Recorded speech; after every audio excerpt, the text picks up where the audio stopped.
In the wild, a predator tracks movement. Right. It responds to panic. It feeds on the frantic energy of its prey. But what happens when the prey simply stops? When it gives them absolutely nothing. Exactly. What happens when you starve a predator of their reaction? I mean, you have probably felt the human equivalent of this dynamic. Oh, absolutely. We all have. Right. You're in an argument, your heart rate is spiking, you are over-explaining yourself, like really bending over backward to make yourself understood, and the other person is just staring at you. Completely blank. Yeah, offering nothing. Or maybe you've poured your heart out in a text message trying to resolve a massive conflict, and they just leave you on read for 3 days. It is maddening. It's entirely maddening, and it completely disrupts, like, the normal cycle of human connection. The entire social dynamic just collapses into a power struggle. Welcome to episode 2 of the Unconquerable Mind series. In this deep dive, we're acting as your investigative researchers, really digging into the profound and, I'd say, highly misunderstood psychology of being completely strategically unreactive. Yeah, we're looking at what actually happens when you decide to give the chaos around you absolutely nothing. Exactly. We're pulling from clinical psychology, behavioral neuroscience, and even the ancient texts of the Stoics. Which is such a fascinating combination. It really is. And we're going to reveal how silence is currently being weaponized by manipulators, why certain minds, and hey, if you are listening to this, probably your mind are painfully vulnerable to this tactic. The people who get caught in the trap. Yeah. And most importantly, we are going to explore how you can forge an inner psychological shield to protect yourself. We really need to set the stakes for you right out of the gate here, though. I mean, we are living in an era that is just vibrating with digital noise. Oh, constant noise. Constant demands for your attention and incredibly sophisticated emotional manipulation. It's everywhere. It's in our pockets. It's in our workplaces. Exactly. And in this environment, learning how to consciously and deliberately not react, it might be the absolute most powerful psychological tool you can acquire. It's basically a survival skill at this point. It really is. And to be clear, we're not talking about being passive. We are talking about reclaiming your agency in a world that, quite frankly, profits off your panic. So if we are going to understand how to use unreactivity as a shield, I think we have to start by looking at how the opposition uses it as a sword. Right, because unreactivity isn't inherently virtuous. No, not at all. Sometimes it is a highly offensive weapon, and the source material points us toward a very specific, very common type of behavioral anomaly to illustrate this. The people who never, ever apologize. Yes, people who just will not say they're sorry. It is such a fascinating psychological profile. I mean, we generally tend to think of an apology as just a collection of words, right? Like a social nicety. Exactly. A nicety designed to smooth things over after a friction point. Like, saying, excuse me when you bump into someone at the grocery store. Right. But psychologically speaking, an apology is a massive transfer of power. Oh, that's interesting. A transfer of power. Yeah, it's an admission of responsibility. Yeah. It requires a tremendous amount of emotional maturity to look at another human being and say, I see your pain, and I acknowledge that I am the author of it. Wow. Yeah, that takes vulnerability. It takes a ton of vulnerability. So when someone hurts you and actively refuses to offer that acknowledgement, that silence is rarely an accident. It is a highly calculated strategy of dominance. I want to break down the mechanics of that strategy because the sources emphasize that this refusal actually reshapes the reality of the relationship. Like, without saying a single word, the person withholding the apology is actively rewriting history. Yeah, let's look at exactly how that rewriting process happens in the brain of the victim. Because it's essentially a hack of our neurology. A neurological hack. Explain that. Well, the human brain is desperately wired to crave cognitive harmony. It wants the environment to make sense. It wants peace. It wants peace above almost anything else. So when you are harmed and you're faced with this unyielding, unreactive wall of denial from the person who harmed you, a dangerous confusion sets in. Because they aren't giving you any resolution. Right. The manipulator is giving you nothing, which means your brain has to do all the heavy lifting to resolve the tension. You start replaying the situation. You start questioning your own memory. Exactly. The internal monologue turns against you. You start to ask, did I overreact? Am I making a big deal out of nothing? Did I actually do something to deserve that treatment? Yes. You start taking on the blame. It feels a lot like like a financial shell game. Ooh, I like that analogy. Yeah, like the manipulator is hiding the massive debt of their bad behavior, and they're constantly shifting the cups around on the table until you, the victim, somehow end up holding the bill. Yes. You end up paying for the damage they caused, just to keep the peace. A financial shell game is a brilliant way to frame it. The manipulator creates a deficit and forces you to balance the ledger using your own emotional currency. Man, that is exhausting. It's incredibly draining. Yeah. And because the human brain prefers a fabricated peace to a state of prolonged, unresolved conflict, the victim's brain eventually it surrenders. It just gives up. It accepts the manipulator's fake reality just to end the psychological exhaustion. The victim's own valid feelings literally begin to disappear from the narrative. They learn to apologize for being upset by the abuse. But wait, I want to push back on this idea of the manipulator's dominance for a second. Okay, go ahead. If this entire shell game relies entirely on the victim doing all the emotional labor, like if the manipulator can only maintain control because the victim is empathetic enough to crave harmony, isn't their so-called power actually just a manifestation of profound weakness? Oh, 100%. Like they aren't strong, right? Mm. They are just freeloading off the victim's strength. You have hit on the exact core of their pathology. The data tells a completely different story than the projection of dominance they put out. So it's all a facade. Completely. Yeah. This behavior reveals a profoundly terrified inner world. Our sources highlight that people who never apologize are usually not confident individuals at all. Really? They seem so arrogant, though. It's a mask. They operate from a place of intense fear and a remarkably fragile ego. They view every relationship as like a zero-sum hierarchy. Oh, so there's always a winner and a loser. Exactly. To them, apologizing isn't about connection, it's about submission. They are terrified of appearing weak, of losing their status in the hierarchy, or of facing the profound, crushing shame of being wrong. So their unreactivity, that cold silence and refusal to engage, is just an emotional barricade. It is a barricade of pure emotional coldness. They will choose control over connection every single time. Because real connection is risky. Real, authentic connection requires vulnerability. It requires exposing your throat, so to speak, and saying, I was wrong. Because their ego is too fragile to survive that vulnerability, they build the wall. But the collateral damage of that wall is immense. It's devastating. Over time, they slowly train the people around them to suppress their own feelings just to survive proximity to them. Silence becomes the victim's only means of emotional survival. Which creates a very dark, very toxic ecosystem. It really does. Which brings up a really crucial question for you, the listener. If manipulators are using this unreactivity offensively, setting up these toxic ecosystems, who are they naturally drawing in? Right, who is the ideal target? Exactly. Who is the perfect mark for this kind of emotional shell game? The source material introduces a concept here that completely changes how we look at relationship dynamics. It's the emotional sponge. Or the deep thinker. Yeah, the deep thinker. This takes us out of purely behavioral psychology and into the realm of neurological differences.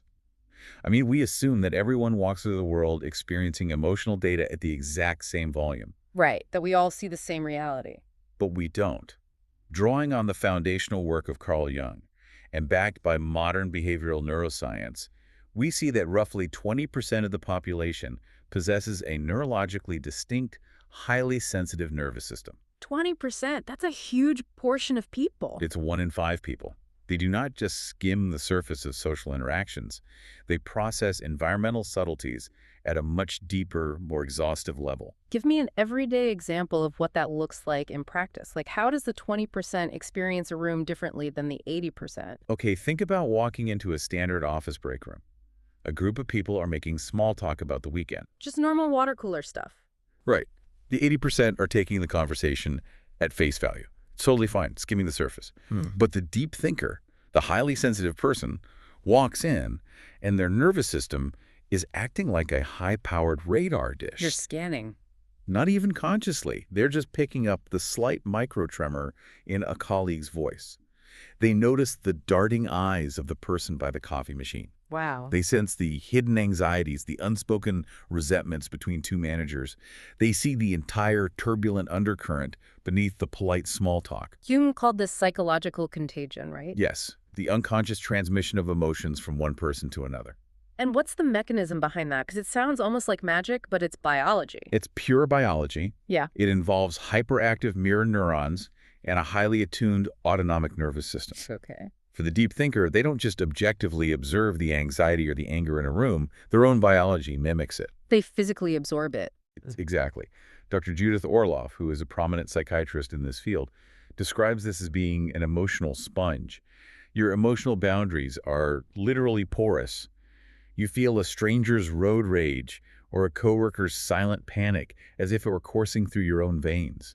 I want to look at that sponge metaphor for a second. Because if you are a sponge, you don't get to stand there and selectively choose what you soak up. No, you soak up everything. Right, you absorb the pristine, clean water, sure, but you also absorb the toxic chemical spill. That's a great way to put it. So if a deep thinker is trapped in a relationship with the manipulator we just talked about, that person who refuses to process their own shame is the deep thinker essentially performing the emotional digestion for them. Unfortunately, yes. Are they acting like a biological grounding wire for someone else's dysfunction? That is the tragic irony at the heart of our research. Society as a whole suffers from a kind of depth phobia. Depth phobia. Yeah, we like things light, manageable, surface level. People who refuse to process their own dark emotions, like are not apologizers, subconsciously seek out these emotional sponges. Because they know the sponge will clean up the mess. Exactly. They realize, on some primal level, that they can dump their unprocessed emotional toxic waste onto the deep thinker, and the deep thinker will process it for them. And what happens when the deep thinker tries to point out what is happening? Like when they say, hey, you are acting incredibly hostile right now. Because society values surface-level comfort over deep, uncomfortable truths, the deep thinker is instantly gaslit. Oh, of course. They are labeled too sensitive or too intense or difficult. They become the problem merely for recognizing and reacting to the toxic dynamic that everyone else in the room is politely pretending doesn't exist. If you are listening to this and wondering, like, am I the emotional sponge? Ask yourself how exhausted you are after a simple 1-hour coffee date with a casual acquaintance. That's the perfect test. Because for a deep thinker, the exhaustion doesn't come from the conversation. The exhaustion comes from the adaptation. The sources call this the mask of normalcy. It is a grueling daily performance. Tell me about the mask. Well, to survive in a depth-phobic society, to avoid being constantly marginalized or labeled as too much, the deep thinker learns to camouflage themselves. They hide their reactions? Right. They modulate their voice. They force themselves to laugh at jokes that aren't funny. They actively suppress their profound reactions to the superficiality around them. They basically become emotional chameleons. But the energy required to run that camouflage program in the background of your brain all day, I mean, that's Right. massive. Drains your battery incredibly fast. You are essentially living a double life. There is the private, incredibly complex self that sees everything, and the public, highly agreeable self that pretends not to notice. And that creates a severe psychological splitting. You might be surrounded by people. You might even be the fixer of your friend group. The one everyone comes to for advice. Exactly. Because of your deep empathy. But you are profoundly, utterly lonely. Because nobody actually knows you. Right? Nobody is actually seeing or interacting with the real you. They're interacting with the mask, and eventually you hit a wall of masking fatigue. Which makes perfect logical sense. When that sponge is finally entirely saturated by the world's toxicity, when the masking fatigue becomes physically unbearable, the natural instinct is to drop the mask and retreat. Just get away from everyone. Right. If connection equals pain, the logical solution is to stop connecting, to pull away from the manipulators, the draining friends, the noisy society, and just isolate. It is a completely logical survival instinct, but this is where the clinical research takes a massive, terrifying turn. Okay, brace yourselves for this part. Because stepping back from the world and going into forced, prolonged isolation carries profound biological dangers.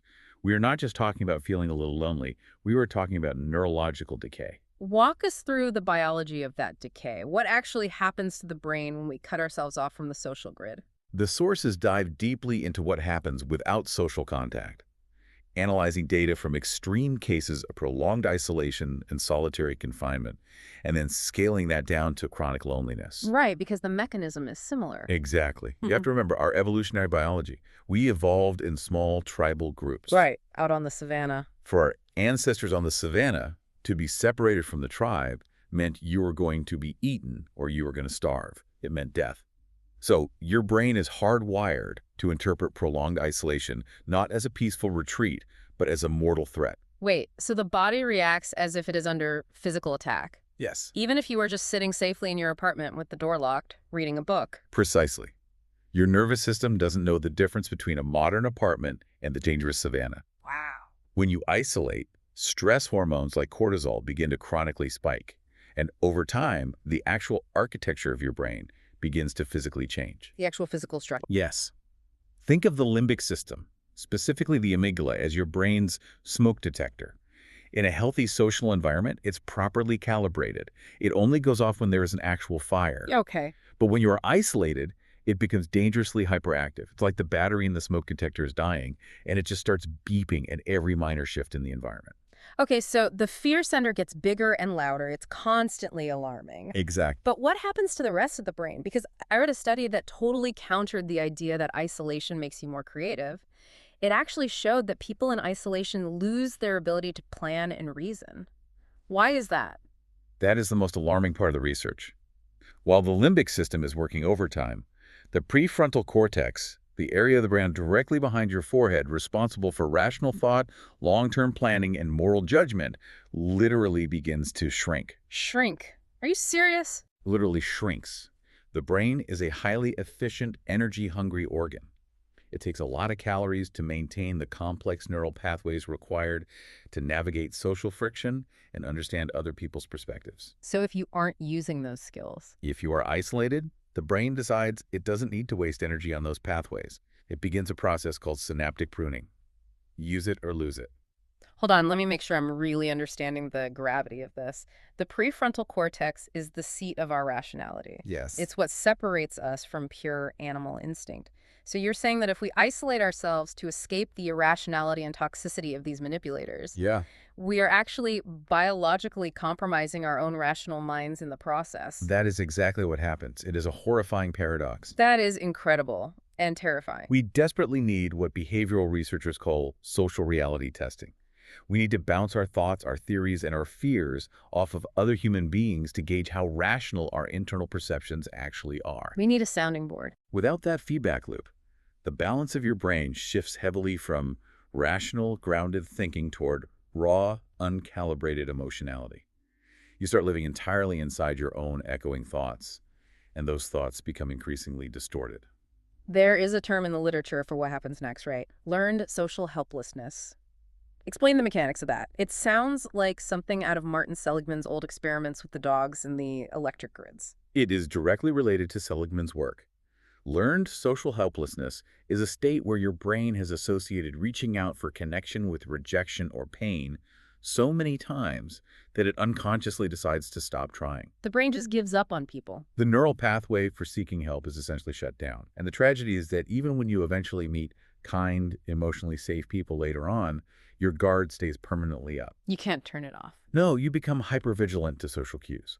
You find yourself overanalyzing an innocuous text message, assuming a friend is mad at you when they aren't, or reading malicious intent into a totally neutral facial expression. You've trained your brain to predict rejection before it even happens. Exactly, creating a self-fulfilling prophecy. And the sources point out that this completely alters your perception of time, too. Oh, massively. When you are alone, without the rhythm of other people to anchor you, time slows down to an agonizing crawl. Minutes feel heavy. You aren't living in the flow of life anymore. You're just trapped in a state of constant self-monitoring. You lose the mirror of friendship.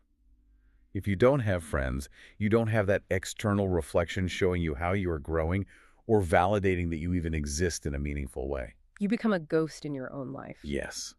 This is why mere withdrawal, just running away and hiding, is not a valid strategy for building an unconquerable mind. It's just a different trap. It is trading one psychological trap for another. You escape the gaslighting of the manipulator, sure, but you lock yourself in a biological prison where your empathy atrophies, your rationality shrinks, and your fear center tortures you with false alarms. So we're caught between a rock and a hard place. A very hard place. If we stay engaged with toxic people, they destroy our emotional boundaries and drain us. But if we completely isolate ourselves, our own biology turns against us and destroys our brains. Right. There has to be a third option. And this is the pivot point of our entire deep dive today. We have to learn how to transmute the biological decay of forced loneliness into the psychological armor of chosen solitude. That distinction is everything.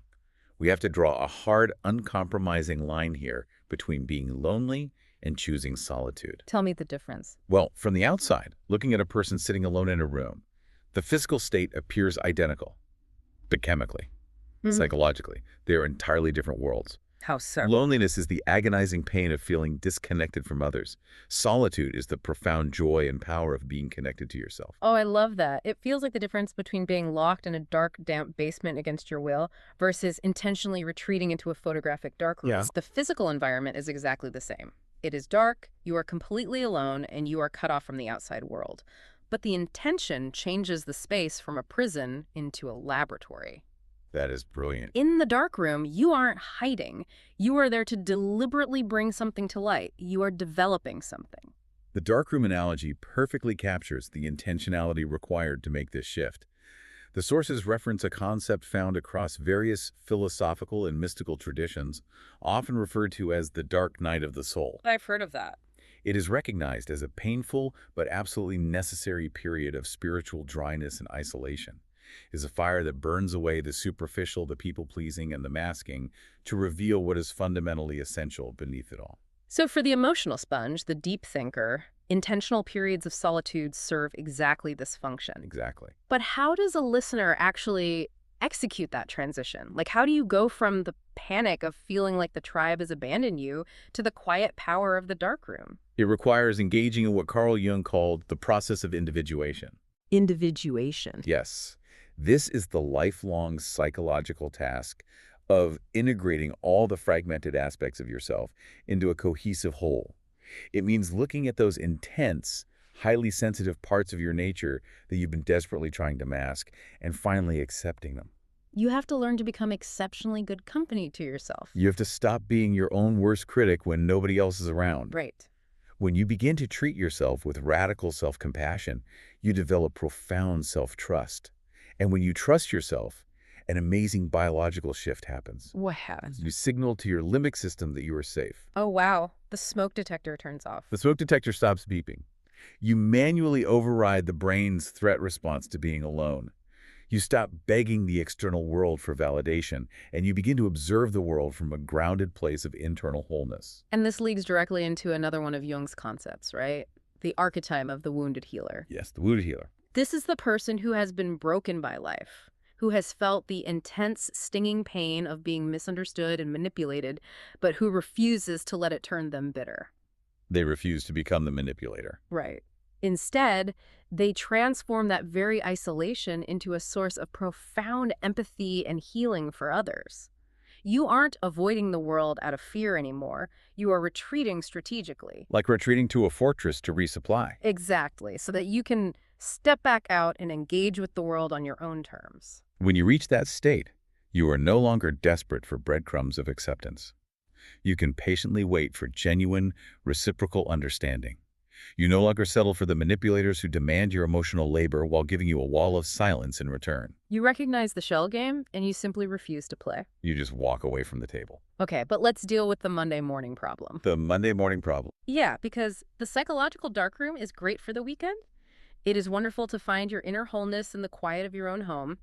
But Monday morning rolls around, and you still have to go into the office. Yeah. You still have to sit across the table from the boss who gaslights you, or attend a family dinner with the relative who refuses to apologize. You cannot live in the darkroom forever. You have to face the wall. So how do you take that philosophical armor out into a hostile environment? How do you actively deploy unreactivity in real time when someone is right in your face trying to provoke you? Right. This brings us to the operational core of the unconquerable mind, the Stoic defense.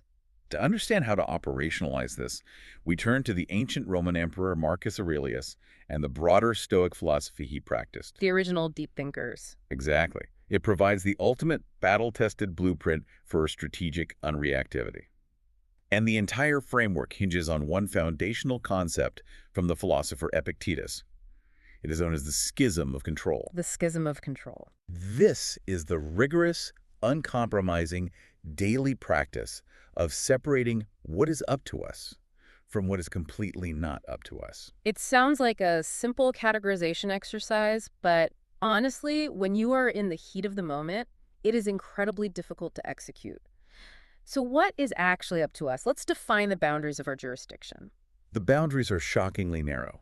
According to the Stoics, very little is actually up to us. Give me the list. Our actions, our choices, our judgments, and our opinions. That's it. That's the entire list. Oh. Everything else falls into the category of not up to us. Right. That includes other people's actions, what other people think of us, the past, the future, the state of the economy, and the general whims of fortune or fate. So everything outside of my own skull, essentially. Precisely.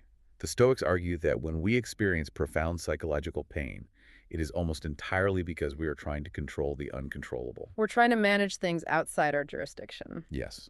We are attaching our baseline well-being to things that exist completely outside of our control. By doing that, we are essentially handing over our control strings to the world. We are letting external forces play us like puppeteers. That's a perfect image. If we go back to the manipulator from section 1, the person doing the financial shell game with their apologies, they only have power over you because you deeply care about extracting an apology from them. Right. And giving an apology is an action that belongs entirely to them. It is out of your control. You are handing them the remote control to your nervous system. That is the exact mechanism of vulnerability. When you demand that the world behave in a certain way, for you to feel okay, when you demand that people be fair or that they recognize your worth, you are perpetually vulnerable to being crushed when they inevitably fail to do so. I want to push back on this, though, because there is a very fine line here that people often trip over. Okay, let's hear it. If I suddenly decide to stop caring about what my partner does, or stop caring about what my boss thinks of my work, or if I completely detach from whether or not I get that promotion, don't I risk becoming totally emotionally numb? Am I not just turning into the cold, unyielding, non-apologizing manipulator we were analyzing at the start of this deep dive? It sounds like nihilism disguises philosophy. It is a vital distinction to make, and it is honestly the most common misunderstanding of Stoicism. So it's not apathy. Stoic unreactivity is absolutely not apathy. It is not nihilism, and it is certainly not the atrophy of your empathy. You have to remember who Marcus Aurelius was. He was the emperor of Rome. Right. He wasn't a monk hiding in a cave. He cared deeply about serving humanity, fulfilling his massive civic duties, and passing laws to protect the vulnerable. He was deeply engaged. So how does that fit with detaching? True Stoicism is about engaging with the world fully, passionately, and ethically, but radically detaching from the outcome of your actions. Oh, detaching from the outcome while remaining committed to the action. Let's explore what that actually looks like in practice. It means you go to work and you do your absolute best, not because you need the promotion to validate your worth, but because being diligent is a reflection of your own internal character. You do it for you. You accept that whether or not the boss gives you the promotion is ultimately out of your hands. In a relationship, it means you communicate openly, honestly, and lovingly, but you accept the hard truth that you cannot force the other person to understand you or apologize to you. Wow. That's powerful. You remain deeply invested in the quality of your own actions, but you adamantly refuse to let their external reactions dictate your internal emotional weather. You are unreactive to the result. It is the difference between building a massive, heavy fortress to hide from the world versus building a profoundly strong internal foundation so that when the world's storms inevitably hit, they don't knock you off your feet. Beautifully said. You still feel the rain, but you don't wash away. But to truly master this level of detachment, the sources argue that we have to dismantle the greatest weapon that is constantly used against us. The thing that causes our limbic system to constantly misfire. We have to completely deconstruct our illusion of time. This is where Stoicism transitions from theoretical philosophy to highly practical psychology. We spend an exorbitant amount of our daily mental energy calories that can be used for the prefrontal cortex, suffering over 2 realms of time that we have zero operational control over. The past and the future. Exactly.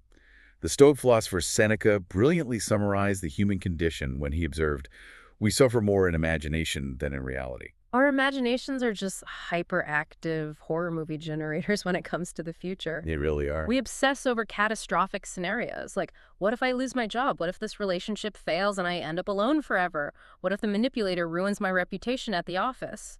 We vividly hallucinate these disasters, and then our bodies react with real cortisol. And the Stoic countermeasure to this hallucination is to forcibly remind yourself that the future does not exist outside of your own mind. It is a phantom. It is literally not real. Marcus Aurelius constantly reminded himself that it is not the weight of the actual future pressing down upon us, because the future isn't here yet to press on anything. It's our anxiety right now. Yes, it is our anxiety in the present moment about a fabricated future that causes the physical pain. He has a great line about how to face the future. He advises that you will meet the future, if you absolutely have to, with the exact same weapons of reason and resilience that currently arm you against the present. You don't need to borrow grief from tomorrow. Exactly, you cut the cord to the future. But deconstructing the past is often much harder. Marcus Aurelius wrote that the past signifies as much as nothing and is at present indifferent. Which is a tough pill to swallow. It really is, and it's easy for a Roman emperor to write in his journal, but what about the deep, lingering psychological trauma left by years of dealing with those manipulators? We cannot just hit delete on our personal history. No, of course not. The emotional sponge, the deep thinker who spent a decade absorbing a toxic partner's abuse, cannot just pretend it didn't happen. The body keeps the score. You are absolutely right. You cannot delete it, and the Stoics didn't advocate for amnesia. The past is physically gone. Our memories of it, neuroscientists will tell you, are often highly subjective, scrambled, and rewritten every time we recall them anyway. Sure, memory is faulty. But more importantly, the Stoics offer a profoundly empowering reframing of how we interact with our past trauma. Marcus Aurelius wrote specifically about facing severe betrayal and adversity. What did he say? He said we should not view it as a horrific misfortune that a terrible event happened to us. Rather, we should view it as incredibly fortunate that we survived it and that we remain fundamentally unharmed by it in our core character. Unharmed by it. That specific phrasing implies that we have an active choice in how we process the memory today. That is the secret. You cannot travel back in time and change the actions of the person who manipulated or hurt you 10 years ago. It is permanently outside your jurisdiction. It's gone. But you have total, absolute, unyielding control over the narrative you assign to that event today. If you look back and view it as the thing that ruined your life, you are handing your present power over to a ghost. Wow. But if you look back and view it as the harsh crucible that forged your current resilience, that deepened your empathy, that gave you the capacity to be the wounded healer for others, you reclaim all of the power. You transmute the pain into utility. Which strips away the past and the future, leaving us with the only thing that actually physically exists, the present moment. The here and now. This is the climax of this entire psychological strategy. This is where the rubber meets the road, executing perfect strategic unreactivity right here, right now, while the chaos is happening. Marcus Aurelius uses a very visceral, somewhat uncomfortable, but incredibly accurate metaphor for how human beings typically handle adversity in the present moment. The pig metaphor. Yes. He says that fighting against the realities of fortune, resisting the frustrating circumstances we find ourselves in, is like pigs kicking and squealing when they're being brought to the sacrifice. It's loud, it's frantic, it's exhausting, and most importantly, it changes absolutely nothing about the outcome. Precisely. When we rail against reality, when we get furious that a toxic person is acting toxically, or we scream that the world is unfair, or we draft a 10-page text message trying to force someone to understand our point of view, we are just squealing. We are bleeding out our precious internal resources. We are acting as the prey. Instead, the Stoic looks at the situation completely objectively. They treat what they don't have as non-existent. They view the adversity not as a curse from the universe, but as a deliberate, highly customized opportunity to practice rational virtue. Our modern psychological sources actually refer to a clinical behavioral tactic derived directly from these Stoic principles. It's called the gray rock method. I love this concept. Explain how the gray rock method works in practice. The idea is that when you are forced to interact with a manipulator, someone trying to draw you into their chaotic shell game, you make yourself as uninteresting and unresponsive as a literal gray rock on the ground. You just become completely boring. You do not offer emotional fuel. If they hurl an accusation, you give a short, non-committal answer like, or okay. You don't take the bait. You do not defend yourself against absurd, fabricated realities, because leaping to defend yourself is exactly the panic squealing the predator wants to hear. You just observe them from a place of total emotional detachment. So if someone is actively trying to gaslight you in a meeting, the opportunity isn't to convince them they are wrong. They know they are wrong. Exactly. The opportunity is to practice your own unshakable internal grip on reality, which brings this entire deep dive full circle back to our cold open. The dynamic of the predator and the prey. Yes. When a manipulator tries to rewrite reality, or deliberately withhold an apology to assert dominance or dump all their unprocessed emotional baggage onto your lap, they are hunting for a reaction. They expect you to panic. They expect you to doubt yourself. They expect you to over-explain and squeal like a pig. By remaining completely, utterly unreactive, by becoming the gray rock you are starving the predator, you deny them the emotional blood they are so desperately trying to draw from you. And that is the true revelation of this strategy. When the deep thinker, the emotional sponge who feels everything so intensely, finally integrates this Stoic logic, their silence is completely transformed. It's no longer a trauma response. No, their unreactivity is not the cold, fearful, fragile silence of the manipulator. It is not emptiness. It is a heavily guarded fullness. Guarded fullness. It is a profound, expansive empathy that is now protected by an impenetrable wall of logic and self-awareness. It is the ultimate realization that your reaction, your attention, your emotional energy, your words is the single most valuable thing you own in this world, and you simply refuse to give it to those who haven't earned it. Which brings us to the ultimate psychological state the Stoics aimed for. The concept we want to summarize and leave you with today. The Inner Citadel. The Inner Citadel. Let's break down exactly what that means for you, the listener, as you go out into the world. The Inner Citadel is the invincible fortress you consciously build within your own mind. Its foundation is poured from the self-trust you develop during your time in chosen solitude. Right. Its walls are constructed from a crystal-clear understanding of the schism of control, knowing exactly what is yours to manage and what belongs to the world. What's inside your jurisdiction? Exactly. When you reside inside the Inner Citadel, the chaos of the modern world, the digital noise screaming for your attention, the toxic manipulators playing their games, the depth phobia of society, all of it crashes violently against your outer walls. But inside. But your inner sanctum, your core self, remains completely undisturbed. It is the ultimate psychological shield against modern chaos. You can observe the world, you can interact with it, you can even use your deep empathy to heal it, but you are never, ever conquered by it. Think of one situation in your life right now where your silence would be more powerful than your words. What would happen if you gave them absolutely nothing? Tell us your silent strategy in the comments below.